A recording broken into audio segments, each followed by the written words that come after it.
3 points essentiels aujourd'hui dont je vais vous parler. La première, on va regarder les statistiques du marché canadien. Ensuite, on va regarder un peu ce qui se passe sur les marchés mondiaux. Et finalement, je vais essayer de faire un résumé et puis d'essayer de vous donner un peu une vue de ce qui va se passer dans les prochains mois. Donc, tout d'abord, quelques chiffres pour l'industrie laitière au Canada. Vous connaissez ce chiffre-là, donc je vais passer très vite. On parle de 37 millions d'habitants au Canada, donc 10 fois moins que nos voisins du Sud. On parle de 10 000, un peu moins de 11 000 fermes au pays et en moyenne 86 vaches par ferme. Donc, au total, vous avez produit un peu plus de 9 milliards de litres de lait pour les 12 mois finissant au mois d'avril 2018. Ça a généré un revenu total d'un peu plus de 7 milliards de dollars et on parle en moyenne de 78 dollars par hectolitre produit. Vous êtes, je pense, familier avec cet acétate, mais c'est toujours bien de rappeler que l'industrie laitière au Canada compte dans sa participation au PIB. On parle de presque 20 milliards de dollars et puis 221 000 emplois temps plein et presque 4 milliards en termes de revenus de taxes. Donc, l'étude a été faite en 2015 par une agence de consultants, EcoResources. On devrait avoir bientôt les nouvelles données pour 2017. Donc, revenez en février, vous aurez les nouvelles données. Je disais que, donc, on a vu comme chiffre que il y a de la production a augmenté, tout ça. Donc, ce que ça vous montre ici, c'est que si on y va un peu plus en détail au niveau de la consommation des différents produits laitiers, donc, comme vous voyez, une grosse augmentation au niveau du beurre, du fromage, de la crème, qui sont tous des produits très forts en matière grasse. Donc, vraiment un retour de la part des consommateurs pour du gras naturel et des produits laitiers forts en matière grasse. Je vous ai mis quand même la catégorie du lait de consommation qui est en déclin. Ce n'est pas une surprise, mais ce que j'aimerais vous mentionner, c'est que même à l'intérieur de cette catégorie, le lait entier est en progression. Donc, pour la période, on parle de 6% de progression. Donc, quand même, à noter, le gras est là, les consommateurs sont de retour en amour avec le gras laitier. Bon, évidemment, quand on fait du gras pour répondre à la demande, qu'est-ce qui se passe? Et puis, ce n'est pas moi qui vais vous l'apprendre, quand on produit du lait, et il y a des solides non gras.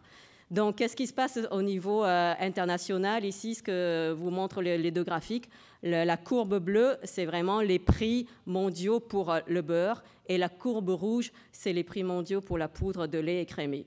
Donc, vous voyez qu'à partir de la mi-2016, regardez la croissance presque vraiment très, très forte du prix du beurre.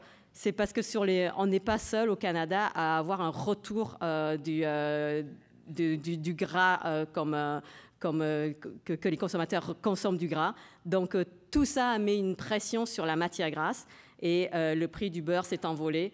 Et bien sûr, comme la demande pour les poudres des produits moins forts en gras est moins forte, ça a mis de la pression à la baisse sur les prix de la poudre de lait écrémé. Donc ça, c'est vraiment une vue. Et puis, on a un problème en ce moment parce que regardez l'écart entre le prix du beurre et le prix de la poudre de lait écrémé.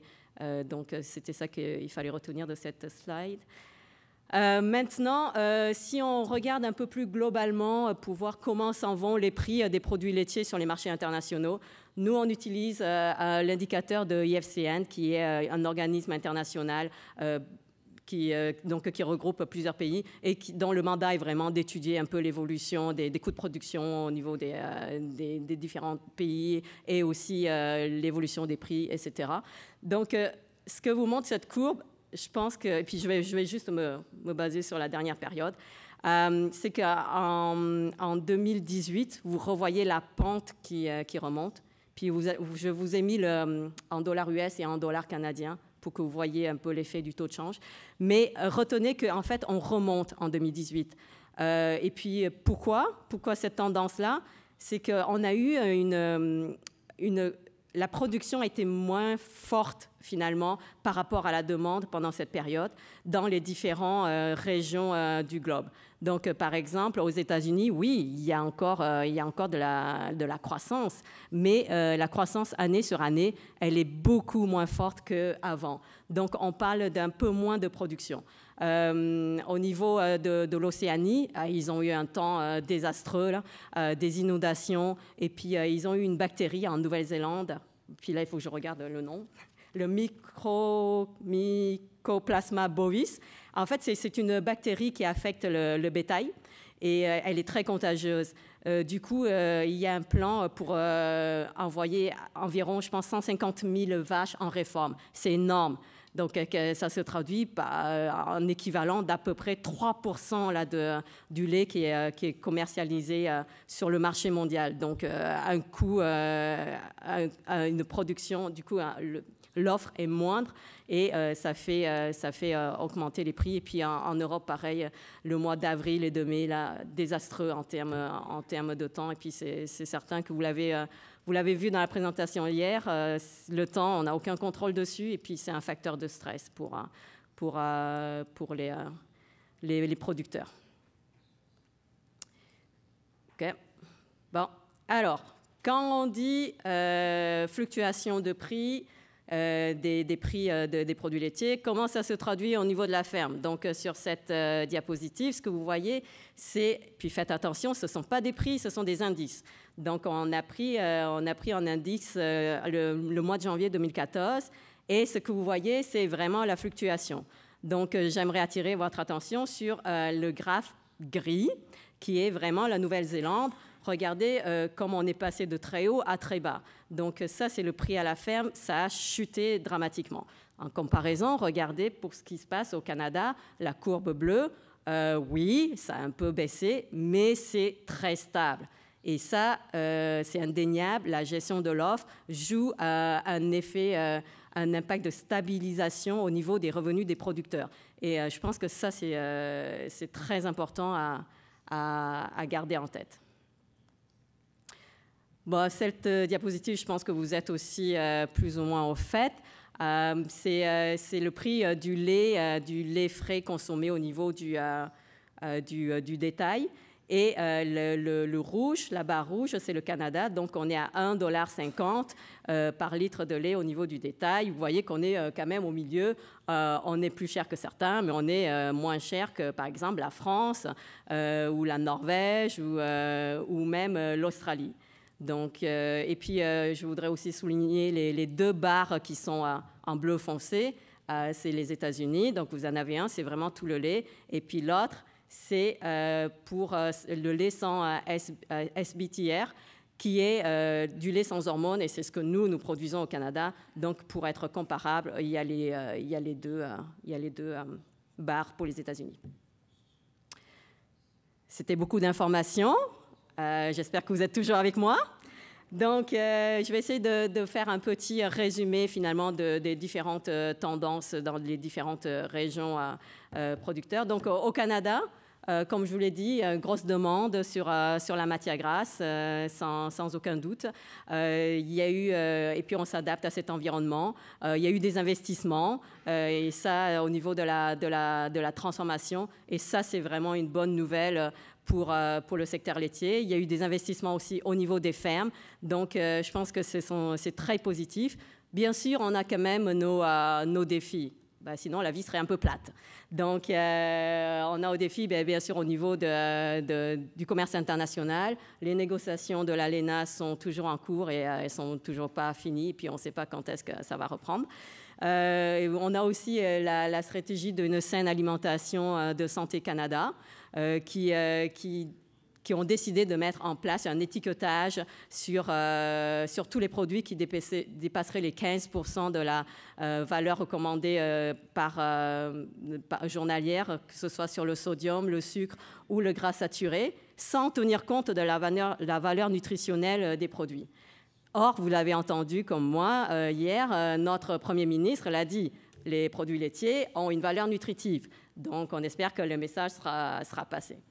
Et puis aussi, dernière petite chose, enfin petite non, mais dernière chose qu'on voudrait mentionner, ce sont les substituts au niveau des laboratoires.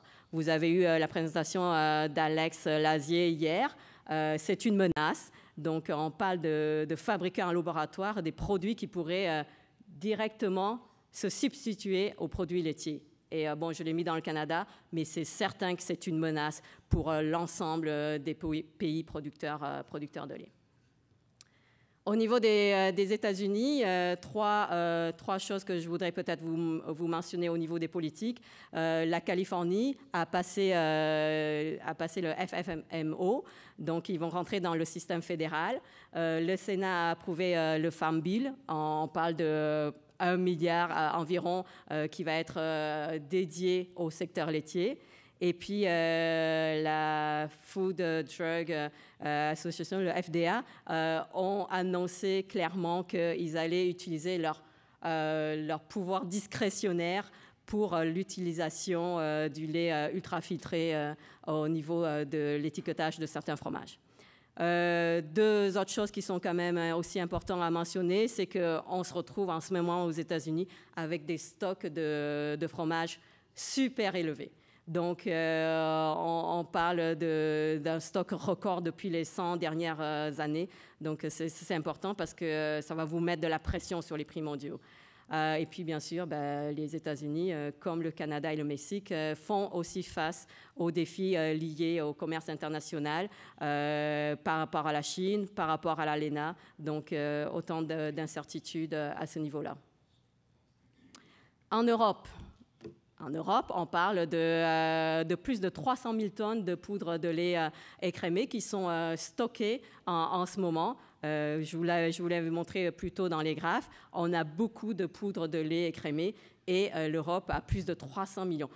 300 millions, là, si vous imaginez, vous pouvez couvrir une montagne. Donc, prenez le stock et vous pouvez couvrir Tremblant avec. Donc, c'est vraiment une montagne et pas juste au sens figuré là, de stock qui est en stock en ce moment. Et c'est certain que ça aussi, ça met de la pression sur les prix. Et puis, je voulais mentionner aussi le mauvais temps qu'il y a eu au mois d'avril et de mai qui a touché aussi la production. L'Océanie, je ne vais pas revenir sur le Mycoplasma bovis, mais pareil, des mauvaises conditions de climat. Et puis aussi, peut-être mentionner qu'il y a des tensions de certains producteurs de Fonterra qui ne veulent plus envoyer le lait à cause de l'investissement que Fonterra a fait en Chine et qui a généré des grosses pertes. Donc, un gros mécontentement à ce niveau-là. Finalement, on a aussi rajouté la Chine, qui n'est pas vraiment un pays producteur de lait, sauf que c'est un important joueur sur le plan international, puisqu'ils importent énormément de produits laitiers. Et juste vous mentionner aussi que la Chine a décidé d'améliorer la qualité de son industrie laitière, sachant qu'ils sont des gros importateurs. Quel va être l'impact sur les prix mondiaux? Je pense que c'est une question qui se discute en ce moment beaucoup. Et puis peut-être dernière chose, les tarifs, la guerre tarifaire qu'il y a entre la Chine et les États-Unis, ça met énormément de pression et d'incertitude. Et ça, les marchés, ils ont horreur de ça. L'incertitude, ils ont horreur de ça. Donc, on a vu les derniers jours, là, le prix a de nouveau tremblé et on s'attend à ce que peut-être la hausse que je vous ai montrée va être mitigée et il se peut qu'on revoie de nouveau des pressions à la baisse.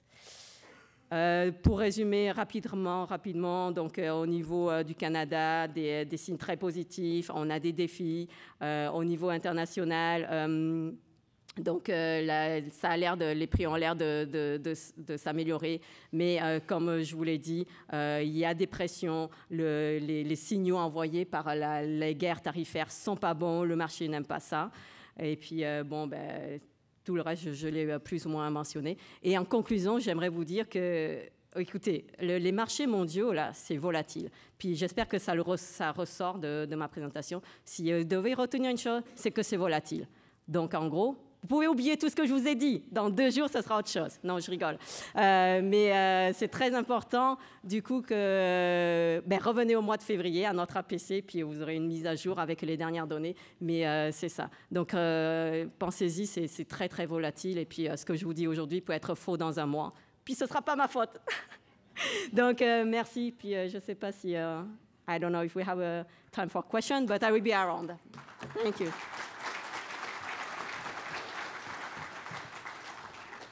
Thank you, Mary Lee. Are there any questions? Microphone 2.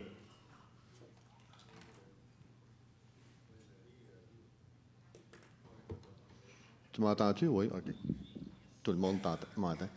Ça, c'est pas de ta faute, je le sais, mais j'ai entendu à Radio-Canada, puis c'était un reportage de la CBC, suite à tous les embargos que les pays ont mis contre la Russie. La Russie elle a décidé de développer son industrie laitière qui est en train de devenir autosuffisante. Sais-tu si ça va avoir un impact là, sur le marché mondial? Autrement dit, l'Europe est excédentaire, l'Océanie, les États-Unis. Si la Russie devient autosuffisante, où est-ce qu'on va exporter, nous autres, là? Merci Bruno. Très bonne question. En effet, c'est certain que la Russie développant son industrie laitière, ça va mettre de la pression sur les marchés mondiaux. Il y aura moins de débouchés pour les exportations, c'est certain. Donc oui, et ça va être pareil pour la Chine. Si la Chine développe son industrie laitière, ça va mettre autant de pression sur les marchés mondiaux. Eh bien, ce qu'il faut retenir de ça, c'est que allons-y vers le système de la gestion de l'offre. Vous savez, produisons pour remplir notre marché et peut-être que finalement tout le monde sera mieux dans cette situation-là. Any other questions? That then not being the case. Thank you, Mary. I really appreciate it.